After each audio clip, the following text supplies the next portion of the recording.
বৃষ্টি তার প্রেমিক রাকিবের বুকে অর্ধনগ্ন হয়ে শুয়ে আছে।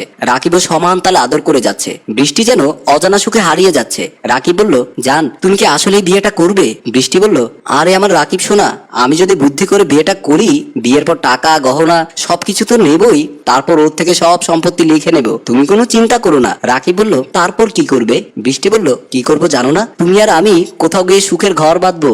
রাকিব বলল, হ্যাঁ, আমাদেরকে কেউ খুঁজে পাবে না, এমন একটা জায়গায় চলে যাব, এমনিতে তো রোহান তোমার প্রেমে পাগল, তুমি বললে ও সব কিছু করতে পারবে। এদিকে হাতে একটা ফুল নিয়ে যার সাথে বৃষ্টির বিয়ে হবে, সেই রোহান বাহির থেকে বৃষ্টি এবং বৃষ্টির বয়ফ্রেন্ডের কথা শুনতে পায় আর চোখের পানি ছেড়ে দেয়। রোহান কিছুতেই প্রস্তুত ছিল না এসব কথা শোনার বা দেখার। কি থেকে কি হয়ে গেল, বৃষ্টি এতটা নিচে নামতে পারে তা রোহান চিন্তাও করেনি। রোহানের মাথাটা যেন ঘুরছে। তারপর রোহান সেখান থেকে বাহিরে চলে আসে। বাড়িতে এসে রোহান তার রুমে বসে চিন্তা করছে সেসব কথা। রোহানের কলিজাটা যেন ব্যথায় ছিঁড়ে যাচ্ছে। কেমন করে পারলো বৃষ্টি আমার সাথে এমনটা করতে? কিসের অভাবে? আমি তো ওকে খুব ভালোবেসেছিলাম। এরপর রোহানের মনে পড়ে গেল সেই পুরনো স্মৃতি। বৃষ্টি বলল, রোহান আমি তোমাকে ছাড়া একটা মুহূর্ত কল্পনা করতে পারি না, তুমি যত শীঘ্রই পারো আমাকে বিয়ে করে তোমার বাড়িতে নিয়ে যাও। রোহান বলল, আমার এই ছোট্ট জীবনে আমি তোমার মতো করে কাউকে ভালোবাসিনি, আল্লাহ চাইলে আমাদের মিলন হবে, বিয়ে করতে হলে তোমাকেই করব। বৃষ্টি বলল, তোমার প্রতি আমার বিশ্বাস আছে, কখনো তোমাকে ছেড়ে যাব না, কথা দিলাম। যদি কোনোদিন তোমার থেকে বিচ্ছেদ হয় সেদিন আমার মরণ হোক। রোহান বলল, সত্যি কি তুমি আমাকে এতটাই ভালোবাসো? বৃষ্টি বলল, ভালোবাসি বলেই তো এত ছুটে আসা, বলো আমাকে ছেড়ে যাবে না তুমি? রোহান বলল, তোমাকে ছাড়ার তো প্রশ্নই ওঠে না, এই জন্ম তো আছোই, বাকি জন্মেও তোমাকে ছাড়তে পারবো না। বৃষ্টি রোহানকে জড়িয়ে ধরে আর বলে, আচ্ছা তাহলে যাও, বিয়ের প্রস্তাব নিয়ে তাড়াতাড়ি এসো কিন্তু। রোহান বলল, যত শিগগির পারি তোমাকে ঘরের বউ করে নিয়ে যাব।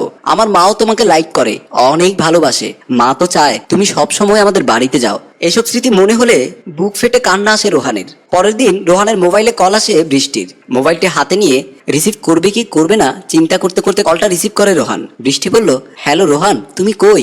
তুমি কি আমার সাথে একটু দেখা করবে? রোহান কি বলবে না বলবে চুপ হয়ে থাকে। বৃষ্টি বলল, আমি জানি তুমি রাগ করেছো, কিন্তু জান কাল সারা রাত অসুস্থ ছিলাম, তোমার খবর নিতে পারিনি, জানোই তো তোমার সাথে কথা না বলতে পারলে নিজেকে স্থির রাখতে পারি না। এখনো চুপ থাকবে?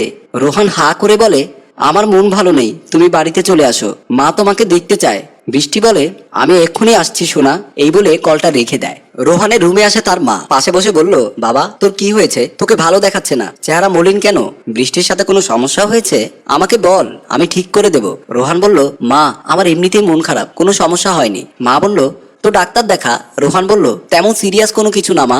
মা বলল, কয়েকদিনের মধ্যে বৃষ্টির বাড়িতে যাব তোদের বিয়ের কথা পাকাপোক্ত করতে। মেয়েটা যেমন ভদ্র তেমন সুন্দরী, এমন মেয়ে এই যুগে পাওয়া যায় না, এমন মেয়ে হাতছাড়া করা ভালো হবে না। রোহান বলল, মা ও একটু পরেই আসবে, আমি ওকে আসতে বলেছি, আর বিয়ের ব্যাপারটা ও আসলে না হয় সামনাসামনি মিটমাট করো। মা বলল, আচ্ছা ঠিক আছে, তুই যা ভালো মনে করিস, আমি যাই, তোর আর বৃষ্টির জন্য চা বসিয়ে দেই। রোহান বলল, ঠিক আছে মা। একটু পরেই বাড়িতে কলিং বেলের শব্দ। রান্নাঘর থেকে মা বের হয়ে দরজা খুলে দিল। বৃষ্টি বলল, আসসালামু আলাইকুম খালাম্মা। রোহানের মা বলল, ওয়ালাইকুম সালাম। মা তুই এসেছিস, তোকে কতদিন পর দেখলাম, দেখ দেখ আমার বৌমাটাকে কি মিষ্টি দেখাচ্ছে, আয় ভেতরে আয়। তারপর দুজনে গিয়ে সোফাতে বসলো। এমন সময় রোহান রুম থেকে বের হয়ে মায়ের পাশে বসলো। বৃষ্টি বলল, রোহান তোমাকে এমন দেখাচ্ছে কেন, তোমার কি মন খারাপ? দেখুন না আন্টি, আমি একটা দিন কথা বলিনি বলে আমার সাথে রাগ দেখিয়ে এসব করছে, আমি তো ক্ষমা চাইলাম। রোহানের মা বলল, কি রে রোহান, এসব কি ঠিক? একটা মেয়ের অনেক রকমের সমস্যা থাকতে পারে, তাই বলে কি রাগ করে থাকবি? দেখ তো মেয়েটা কত কষ্ট পেয়েছে। রোহান বলল, আমি এই ব্যাপারে কি কোনো কিছু বলেছি? মা বলল, মা বৃষ্টি তোরা দুজন রাজি থাকলে আমি কয়েকদিন পরে তোদের বাড়িতে গিয়ে তোদের বিয়ের সম্পর্কে কথা বলতে চাই।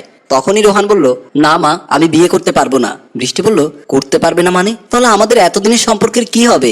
মা বলল, রোহান তুই কি পাগল হয়ে গেছিস? এসব উল্টো পাল্টা কি বলছিস? তুই নিজেই তো চেয়েছিস ওকে বিয়ে করতে। বৃষ্টি বলল, মা আপনার ছেলে হয়তো অন্য কারো প্রেমে পড়ে গেছে। এই কথা বলতেই বৃষ্টির গালে একটা জোরে থাপ্পড় দিল রোহান আর বলে, তোর মতো একটা পতিতাকে আমি বিয়ে করব? মা বলল, তুই এসব কি বলিস? হ্যাঁ আমি সত্যি বলছি, আমি সেদিন ওদের বাড়িতে যাই আর দেখতে পাই একটা পর পুরুষের সাথে একই বিছানায় ঘুমাতে। মা আমি তোমাকে কি বলবো, এমন অবস্থায় ছিল যে একটা বিবাহিত মহিলা ও পুরুষ এরকম থাকবে না, এমন অবস্থা আমি তাকে কিভাবে বিয়ে করব? মা আমি তো সেদিনই মরে গেছি যেদিন আমি বৃষ্টিকে সেই অবস্থায় দেখেছি। বৃষ্টি বলল, তুমি এসব কি বলো? রোহান বলল, একদম চুপ, কোনো মিথ্যে কথা বলবি না, তুই আমাকে সহ আমার মাকে অপমান করলি, আমাদের ভালোবাসাকে অপমান করলি। মা, ও আমাকে ভালোবাসেনি, আমাদের সম্পত্তি ও টাকা পয়সাকে ভালোবেসেছে, যা বিয়ের পরে ও নিয়ে গিয়ে আরেকটা প্রেমিকের সাথে ঘর বাঁধবে বলে এই বিয়েটা করতে চাচ্ছে। আমি নিজের কানে শুনেছি, নিজের চোখে আমি কখনোই অবিশ্বাস করতে পারবো না। রোহানের মা বলল, বৃষ্টি এসব কি ঠিক? বৃষ্টি আমতা আমতা করে কিছু বলতে পারলো না। রোহানের মা বলল, ছি ছি ছি, যে মেয়েটাকে আমি বিশ্বাস করতাম, ভালোবাসতাম, আমার ছেলের বউ করে নিয়ে আনতে চেয়েছিলাম, আর সেই মেয়ে কিনা এত খারাপ। আমি আমার ছেলেকে নরকে দিতে যাচ্ছি, সেজন্যই তো ভাবছি আমার ছেলেটা কয়েকদিন ধরে মন মরা কেন। যা, এক্ষুনি বের হয়ে যা। বৃষ্টি লজ্জা মাখা মুখ নিয়ে বের হয়ে যায়। রোহানের মা রোহানকে ধরে কান্না করতে থাকে। সম্মানিত ভিউয়ার্স, আমি হাসেম রাজু। না জেনে না শুনে কাউকে অন্ধবিশ্বাস করে বিয়ে পর্যন্ত যাবেন না, পরবর্তীতে কিন্তু অনেক সমস্যার সম্মুখীন হতে হবে। সাবধান হন, সুন্দর চেহারা নয়, সুন্দর মনের খোঁজ করুন।